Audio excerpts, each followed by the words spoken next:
In this video, I'm going to teach you how to find eSIM on iPhone 15. It's a very easy process, so make sure to follow along. In this video, I'm going to give you easy to follow instructions on how to manage all of the eSIM information on your iPhone 15. So, in order to check if you have an eSIM currently active and add or convert your existing one, then go over to the settings and access the cellular category. This is either going to be cellular or something related to mobile data. This is what the icon looks like. So access the cellular category on the settings, and in here you will be able to find all of the eSIMs that you currently have registered. So any pre-existing eSIMs will appear here, indicating that you have them properly set up and good to go. You will also see the Add eSIM option at the bottom, so if you tap Add eSIM, you will be guided through the process of adding a new one. Usually this will be managed by your carrier, so if you want to, you can talk to them directly as well to confirm on whether or not they support eSIMs for you.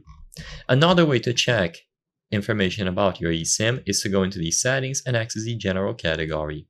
When you go into general, if you access the about option all the way at the top, you can scroll down and you will find the eSIM category.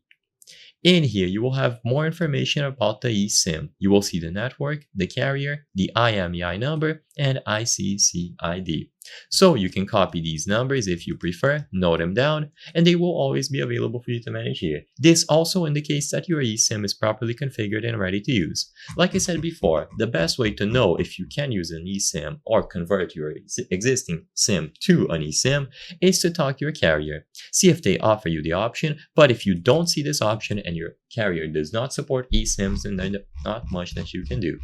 With all of that said, if this video helped you, consider giving it a like and subscribing. Something that I want to highlight is that when I went to the channel metrics, 83% of you are not subscribed. So consider subscribing. If you subscribe, you can help us from the channel achieve higher quality videos and the best, most up-to-date solutions to your problems, and videos related to this one. So thank you for watching. I highly count on your support. I'll see you on the next one.